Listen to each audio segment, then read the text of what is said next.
Olá, alunos, tudo bem? Então, conforme prometido, segue um vídeo com orientações gerais da primeira parte da elaboração de um plano de negócios. Mas primeiro, quero relembrar o que é um plano de negócios. Bom, um plano de negócios, ele é um documento ou uma ferramenta estratégica, onde nesse documento você tem a possibilidade de organizar e estruturar a sua empresa. Seja você um novo empreendedor que está iniciando ou um empreendedor que já atua no mercado, mas quer expandir.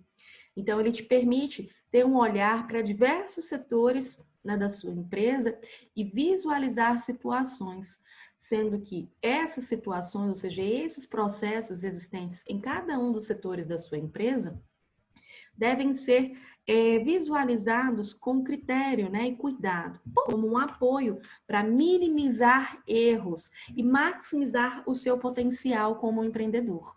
Então, vamos lá aprender como se faz um plano de negócios? A primeira etapa que nós vamos construir é o sumário executivo. Né? Como se fazer um sumário executivo? O que é um sumário executivo, professora? Um sumário executivo, ele é um resumo com informações importantes a respeito do seu plano de negócios. E quais são os tópicos que vocês vão construir dentro desse sumário executivo? Um resumo dos principais pontos do seu plano de negócios, dados dos empreendedores, dados do empreendimento, missão, setor, forma, enquadramento, capital social e fonte de recursos. Ok? Agora eu vou detalhar com vocês o passo a passo de cada um desses tópicos. Uma empresa que constrói softwares, né, de gerenciamento de atividades para pequenos comerciantes da nossa cidade. Ou, professora, sou uma empresa ali que trabalha com fotografia, ou um comerciante ali que vende roupas. Então, aqui você vai identificar do que se trata, né, o seu empreendimento. Quais são os principais produtos ou serviços que a sua empresa vai oferecer? Então, poxa, eu listei ali 20 produtos, né? Não tem um catálogo com 20 produtos, mas você não vai citar aqui os 20. Você vai listar os principais. E muitas vezes ali é composto de 1, 3, 4, né, produtos ou serviços que são ali o carro-chave para a sua empresa. Em um outro momento, você vai falar ali quem são os seus principais clientes. Professores, meus principais clientes são pequenos empreendedores, né? Já que eu estou criando um software que vai auxiliar na empresa deles. Então, professora, somos uma escola, né? E nossos principais clientes são adolescentes da idade X a X. Ou então, somos um salão de beleza e esse salão de beleza tem ali como principal cliente mulheres localizadas no setor X, ok? Onde será localizada essa empresa? Aqui você vai colocar ali o endereço, né, fictício do ponto onde a sua empresa está localizada. E eu ressalto que a escolha dessa localidade, ela é importantíssima, ela deve ser estratégica, porque de acordo com o seu tipo de empreendimento e o seu cliente, o local adequado tem que ser visualizado. Então, o montante de capital a ser investido. Aqui é uma informação que você vai passar sobre quanto que você pretende, né, investir na sua empresa. Então, professora, eu tenho ali um valor X e esse valor X é o que eu vou utilizar para dar início à minha empresa. Qual será o faturamento, o lucro e quanto tempo se espera para o retorno do investimento? Esses últimos 3 tópicos aqui vocês não vão preencher agora. Iremos preencher em uma etapa posterior, quando eu ensinar para vocês alguns tópicos da parte financeira. Aí sim a gente volta aqui para poder preencher, ok? Então, frisando, no tópico 1.1, neste primeiro momento, nós só vamos construir até essa etapa. Esses últimos 3 aqui, só vamos construir após o momento em que nós aprendemos a realizar alguns cálculos financeiros da sua empresa, tá bom? Aqui é um modelinho que o Sebrae disponibilizou para que você treine, né? Esse resumo dos principais pontos do seu negócio. E esses indicadores de viabilidade, nós não vamos construir ele agora. Não tem como ser preenchido agora nesse primeiro momento. Agora, no tópico 1.2, nós vamos preencher os dados dos empreendedores, que são vocês, né? Nessa simulação, né, de que você é um empreendedor em plano de negócios, pode ser apresentado para o investidor. E ele não precisa visualizar apenas informações da sua empresa, mas também informações referentes ao seu perfil. E o que esse tópico aqui vem solicitar? Ele pede que você passe uma informação, um resumo do seu currículo. E o que se espera de um currículo? São ali as suas experiências, são os cursos que você já realizou, são ali qualidades e características suas que vão contribuir para o desempenho das suas atividades. Além disso, ele pede ali qual a sua atribuição, qual a sua função dentro desse negócio. Peguei aqui um modelinho interessante de um aluno que eu gostei muito. Ele relatou a realidade dele, né, ou seja, como aluno, dentro do plano de negócios que ele estava criando. Então, o perfil dele. O sócio 1 está cursando o ensino médio, possui o curso de auxiliar de assistente administrativo, com experiência de 2 anos, né? Gerente, qual é o cargo dele dentro dessa empresa? Ele é o gerente da loja. E as atribuições pertinentes a este cargo. Então, aqui você vai colocar quais são as principais atividades, as atribuições que você vai desempenhar dentro do cargo que você está desempenhando dentro da sua empresa. Tópico 1.4, missão da empresa. Aqui é o momento em que você vai informar para que a sua empresa nasceu. Eu gostei dos exemplos que o Sebrae utilizou, né? Como vocês podem observar aqui, empresas de alimentos, servir alimentos saborosos e de qualidade com rapidez e simpatia, em um ambiente limpo e agradável. O que eu preciso ali definir como missão, né? Eu preciso responder algumas perguntas. Qual é o meu negócio? Quem é o meu consumidor? O que é valor para o meu consumidor? Porque muitas vezes o que é valor para um tipo de consumidor, para um tipo de cliente, não é para o outro. Então você precisa identificar, né, qual é o valor percebido pelo cliente. E dentro desse valor, você oferecer o seu serviço ou o seu produto. Então, tem um exemplo de uma aluna que construiu aqui um modelinho de missão, visão e valores. O nome da empresa é Ana Joana e essa empresa aqui, ela trabalha com entretenimento infantil. Essa aluna, ela criou com muito carinho o plano de negócios da empresa dela, porque a empresa já existe. E através dessa ferramenta, ela aproveitou para expandir, né, as ideias e a estrutura da empresa dela. Que ela colocou aqui como missão. Missão da empresa da Ana Joana foi oferecer aos nossos clientes entretenimento infantil de qualidade com diversão e descontração, visando momentos de experimentação a fim de proporcionar o encantamento por meio do lúdico. Então, olha só, gente, a fim de proporcionar o encantamento por meio do lúdico. Essa é a missão dessa empresa. A Ana Joana é uma empresa de entretenimento infantil que atua em eventos escolares, festas infantis, né? Esse ambiente que envolve ali a criançada. Então, eu gostei também da visão que ela escreveu. Professor, eu preciso colocar aqui no modelo missão, visão e valores? Se a sua turma for de TI, não, basta você colocar a missão, mas nada te impede de você colocar os 3 tópicos, né? E aí, se a sua turma é uma turma de administração, principalmente a minha matéria de gestão estratégica, vamos colocar assim, os 3, tá? Então, visão. Em 5 anos, o reconhecimento como a maior empresa de entretenimento do DF, destacando-se no mercado por apresentar aos clientes uma experiência sensorial. Olha que chique, né? E melhor ainda foi como a Ana Joana abordou os seus valores. Essa empresa, ela saiu ali daquele básico que a maioria dos alunos costumam colocar. Ah, professor, os valores da minha empresa é ética, responsabilidade e transparência. Praticamente 70% dos trabalhos que eu recebo vem ali com aquelas 3 palavrinhas, né? Mas o que você precisa entender é que esses valores é um estilo, né? Assim, é o que você acredita né, de bom e que você se envolve naquilo de bom. Então, são os seus valores que a Ângela colocou aqui. Nossos clientes sempre têm razão. Nossos colaboradores são a nossa família.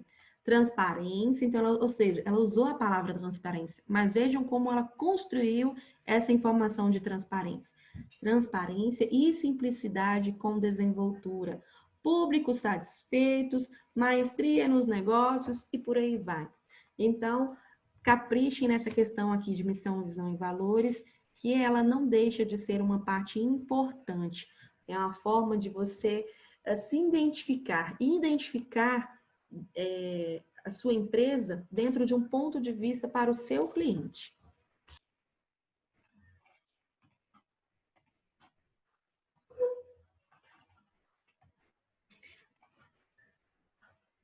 Agora nós temos o tópico 1.5, setores de atividade. Nesse tópico aqui, você só vai mencionar qual é o setor de atividade que a sua empresa está inserida. Então, eu trouxe aqui um modelinho básico, só para vocês perceberem ali que a maior parte de vocês vão estar ali no setor terciário. Então, eu tenho aqui o setor primário, né, que menciona ali a parte de exploração de recursos naturais. Eu tenho aqui o setor secundário, que é a parte de transformar esses materiais, e o terciário, né, que é onde eu tenho ali o setor econômico, que está mais perto do cliente final. Então, a maioria de vocês vai se identificar com o setor terciário e vai informar se é um ramo de transporte, educação, comércio. Vamos aqui para o tópico 1.6, forma jurídica. O que é uma forma jurídica, pessoal? É a forma pela qual uma lei vai tratar a sua empresa, né? E também é uma forma que vai reger a sua relação com terceiros. Então, quando eu vou abrir uma empresa, eu preciso informar qual o formato jurídico que a minha empresa vai ter. E geralmente, né, para pequenos empreendedores, os mais comuns são o microempreendedor individual, o MEI, o empresário individual, o EIRELI, né, empresa individual de responsabilidade limitada, e sociedade limitada, né, igual vocês podem verificar. São os mais comuns para os pequenos empreendedores. Além disso, eu trouxe aqui outros exemplos para que vocês visualizem, que também são comuns, né, no cotidiano brasileiro. Então, quando eu opto por uma forma jurídica sem sócios, eu tenho ali a possibilidade de ser um autônomo, né, que é um profissional liberal que não caracteriza a atividade própria de empresário. Um exemplo de autônomo é um advogado, contador, dentista, um pedreiro. Então, são prestadores de serviços que estão formalizados como autônomos. Em seguida, eu tenho o meu MEI, microempreendedor individual. O microempreendedor individual, ele só pode ter um faturamento anual de até 81 mil. Então, assim, 81 mil dividido por 12, né? 12 meses. Então, quais as possibilidades dentro do meu MEI? É essa pessoa que se legaliza, né? Assim, quer legalizar o seu trabalho e ela tem a opção de contratar até um funcionário para auxiliar, né? Eu tenho também o meu empresário individual. O empresário individual, diferente aqui do meu MEI, ele tem um leque maior de opções na questão de contratação, além de poder ter um faturamento maior do que o do MEI, né? Depois eu tenho aqui o meu empresário individual de responsabilidade limitada. Quando eu escolho, né, enquadrar a minha empresa nessa forma jurídica, que é EIRELI, responsabilidade limitada, eu estou dizendo o seguinte, que as responsabilidades adquiridas pela empresa, elas se limitam ao seu capital social. Ou seja, um exemplo, suponhamos que eu vou ter a junta comercial para abrir a minha empresa, né? E lá eu informo um capital que eu vou investir para abrir o meu negócio. E esse capital, né, ou seja, um capital integral que eu vou integralizar, investir na minha empresa, ele vai servir como base para comprar, assim, softwares, equipamentos, ferramentas, enfim, arcar com os custos iniciais dessa empresa. Então, quando eu estou ali respondendo, né, pela minha empresa de forma limitada, significa que eu só, suponhamos, houve um litígio, né, uma uma situação jurídica. Ou, por exemplo, um banco. Eu estou devendo um banco e esse banco veio a me cobrar. E o banco só pode cobrar até o limite, assim, do meu capital da empresa. Passou disso, ele não pode vir me cobrar como pessoa física, para mim, pessoa física. Por quê? Porque eu solicitei essa opção, responsabilidade limitada. Então, a responsabilidade da empresa só vai até o limite do seu capital social.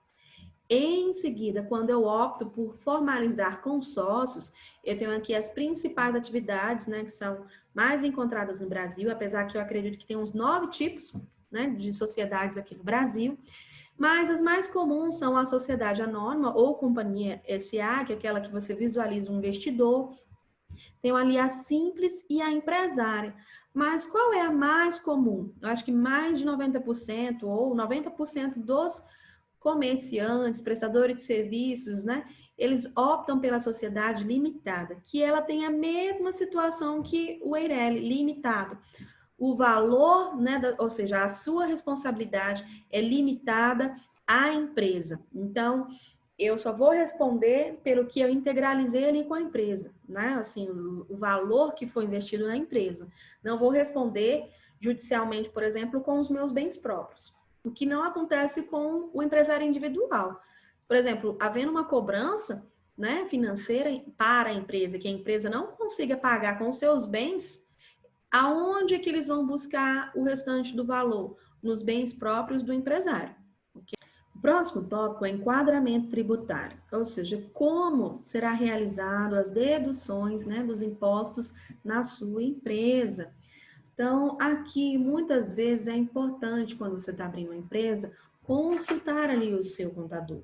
Porque, dependendo do seu faturamento, né, faturamentos maiores, você precisa conhecer as características de cada uma das espécies de tributação para você não cometer um erro que gere impactos negativos, tanto economicamente quanto financeiramente na sua empresa.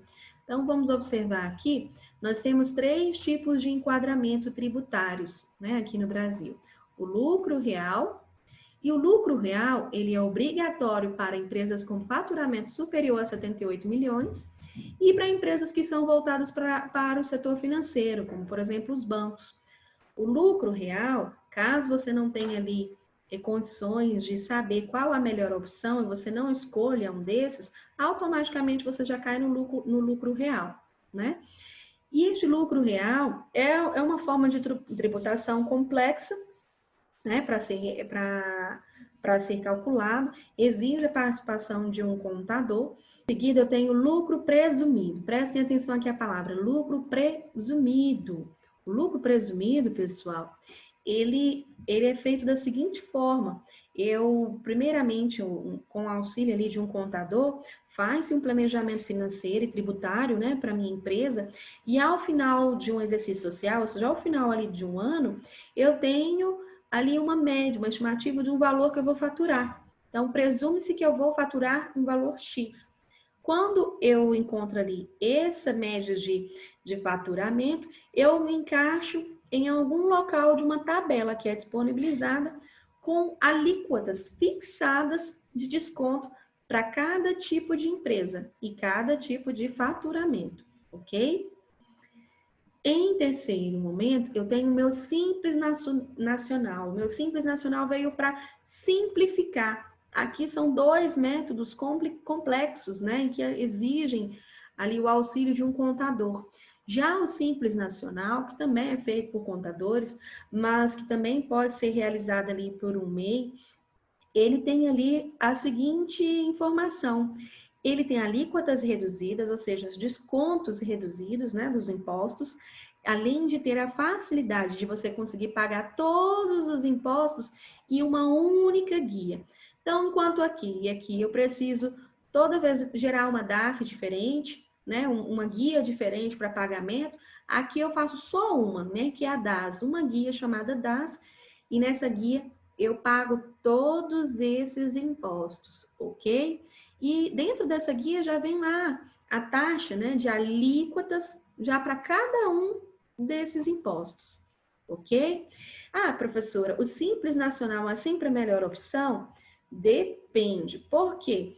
Porque cada um desses tributos tem características próprias. E muitas vezes, o que pode, dependendo assim, da estrutura da sua empresa, do faturamento da sua empresa, pode ser melhor um lucro real. Ou, por exemplo, um lucro presumido, principalmente para empresas com grandes faturamentos. E por que eu digo que às vezes pode ser melhor uma dessas duas opções? Porque pode ser que, como o lucro, ou seja, o desconto é feito em cima do faturamento, você pode acabar pagando muito mais impostos aqui do que em um desses dois. Agora, pessoal, nós vamos partir aqui para os dois últimos tópicos, né? O capital social e a fonte dos recursos. Então, o que é o capital social? É o valor que você vai investir para iniciar a sua empresa. Uma empresa ela precisa de recursos para começar. E esses recursos não necessariamente vão ser financeiros, assim, dinheiro, né? Eles podem ser através de equipamentos, ferramentas, uma mão de obra, né, qualificada que vem agregar ali valor. Então, eu vou investir na minha empresa um certo valor. Nessa tabelinha aqui, vocês vão colocar ali quanto que cada sócio vai investir. E em um segundo momento, vocês vão falar qual foi a fonte desses recursos. Essa fonte pode vir de diversos lugares. Um empréstimo, uma poupança, né? Assim, a venda de algum móvel ou imóvel que gere um valor para você. Então, de onde vem esses recursos que você vai empregar no seu capital social? Esta é a informação que vocês precisam colocar neste campinho aqui.